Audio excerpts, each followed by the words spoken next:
विकास ठाकरेजी, काल नागपूरमध्ये जी घटना घडली ही अत्यंत महत्त्वाची घटना आहे। वारंवार या ठिकाणी आपण पाहतोय की घटना अशा राज्यामध्ये घडत आहेत। काय वाटतं या सगळ्या घटनांकडे? मला वाटतं नागपूर शहरातली ही दुर्भाग्यपूर्ण घटना आहे। नागपूर शहर सर्व धर्म समभावाचं प्रतीक शहर आहे।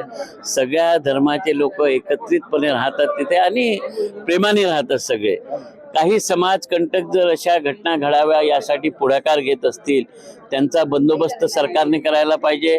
आणि मुख्यतः पोलीसचा खुफिया विभाग, एवढी मोठी घटना घडत असताना या खुफिया विभागाला काहीच माहिती नव्हती का, हा मुख्य प्रश्न आहे।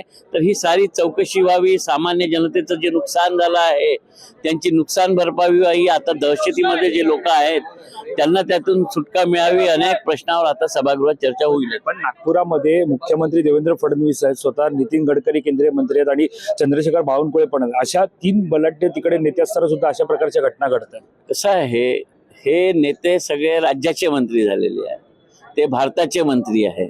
नागपूर शहर आहे, फक्त शहरातच यांची भूमिका नाही आहे, सगळ्या राज्यासाठी आणि तिकडे केंद्रीय मंत्र्याची देशासाठी आहे। आता याच्यावर टिप्पणी करण्यापेक्षा आम्ही नागपूरकरांना कसा दिलासा देऊ शकू, नागपूर कसं शांत होईल, ज्यांनी हे काम केलं त्यांच्यावर कशी कठोर कारवाई होईल, या संदर्भात बोलणं उचित ठरेल।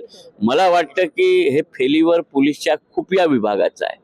पोलीसच्या वरिष्ठ अधिकाऱ्यांनी याची दखल घ्यावी की खुफिया विभाग हा काय करत होता। आणि मला वाटतं की म्हणूनच या पोलीस विभागाला आता सभागृहात चर्चा होईल, त्यावेळी अनेक प्रश्न निर्माण होतील आणि त्यातून याचं उत्तर मिळेलच। तर आपण पाहतो या ठिकाणी पोलीस विभागाला या नागपूरच्या घटनेमध्ये अपयश आल्याचा विकास ठाकरे यांनी आपल्याशी बातचीत करताना सांगितले। कॅमेरा पर्सन अवधेश कोरेशी, वैभव पाटील, मुंबई।